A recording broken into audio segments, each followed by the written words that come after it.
ಬೆಳಗಾವಿಯ ಸಚಿವೆ ಲಕ್ಷ್ಮಿ ಹೆಬ್ಬಾಳ್ಕರ್ ಮನೆಯಲ್ಲಿ ಕೈ ಕಮಲ ಡಿಶುಮ್ ಡಿಶುಮ್ ಅನುದಾನ ವಿಚಾರದಲ್ಲಿ ಕೈ ಮಿಲಾಯಿಸಿಕೊಂಡಿದ್ದಾರೆ ಕೈ ಕೇಸರಿ ಕಾರ್ಯಕರ್ತರು. ಸಚಿವೆ ಲಕ್ಷ್ಮಿ ಹೆಬ್ಬಾಳ್ಕರ್ ಅವರ ಬೆಳಗಾವಿಯ ನಿವಾಸದಲ್ಲಿ ನಡೆದಿರುವಂತಹ ಡಿಶುಮ್ ಡಿಶುಮ್ ಇದು ನೋಡಿ. ಯಾವುದಕ್ಕೆ ಹೋಗಿದ್ರು ಇವರು, ಏನು ಮಾಡಿದ್ರು ಅಂತೇಳಿ ಅನುದಾನದ ವಿಚಾರದಲ್ಲಿ ಪರಸ್ಪರ ಗಲಾಟೆಗಿಳಿದಿದ್ದಾರೆ. ಅಭಿವೃದ್ಧಿ ವಿಚಾರವಾಗಿ ಮನವಿ ಸಲ್ಲಿಸೋಕೆ ಬಂದಿದ್ರು ಬಿಜೆಪಿ ಕಾರ್ಯಕರ್ತರು. ಮನವಿ ಸಲ್ಲಿಸಿ ಹೋಗಬೇಕಾಗಿತ್ತು.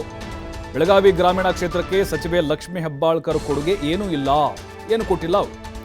ಸಚಿವರು ಮತಕ್ಷೇತ್ರದ ಜನರ ಕೈಗೆ ಸಿಕ್ಕಿಲ್ಲ ಅಂತ ಬಿಜೆಪಿ ಕಾರ್ಯಕರ್ತರು ಗಲಾಟೆ ಮಾಡ್ತಾರೆ.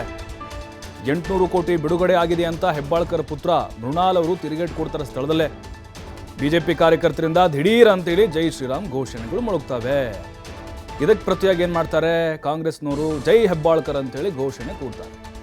ಜೈ ಶ್ರೀರಾಮ್ ಘೋಷಣೆಗೆ ವಿರುದ್ಧವಾಗಿ ಇಲ್ಲಿ ಜೈ ಹೆಬ್ಬಾಳ್ಕರ್ ಅಂತೇಳಿ ಇವರಿಗೆ ಮನವಿ ಸಲ್ಲಿಸೋಕೆ ಬಂದಿದ್ರು. ಮನವಿ ಸಲ್ಲಿಸಿ ಹೋಗಬೇಕಾಗಿತ್ತು. ಆದರೆ ಅಲ್ಲಿ ಕಾರ್ಯಕರ್ತರನ್ನ ಕೆರಳಿಸಿದ್ದಾರೆ. ಅವ್ರು ಡಾಕ್ಲಿ ಸರ್ ಎಲ್ಲೆಲ್ಲಿ ಬಳಕೆ ಮಾಡ್ತಾರೆ ಹೇಳಬೇಕು. ಧನ್ಯವಾದಗಳು.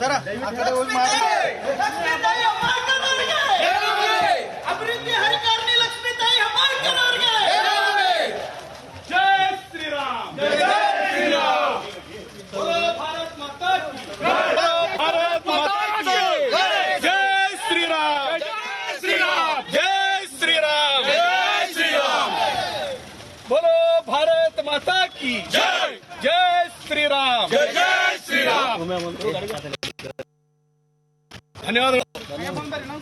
ಕೇಂದ್ರದಲ್ಲಿ ಹೋಗಿ ಬರೀ ನಾಟಕ ನಡೆದಿದೆ. ಇದನ್ನು ನಾವು ಧಿಕ್ಕರಿಸ್ತೇವೆ. ಮತ್ತು ಇವತ್ತು ಅವರು ಏನು 800 ಕೋಟಿ ಹೇಳ್ತಾ ಇದ್ದಾರಲ್ಲ, ಅವ್ರು ಡಾಕ್ಲಿ ಸರ್ ಎಲ್ಲೆಲ್ಲಿ ಬಳಕೆ ಮಾಡ್ತಾರೆ ಹೇಳಬೇಕು. ಧನ್ಯವಾದಗಳು. ಅಭಿವೃದ್ಧಿ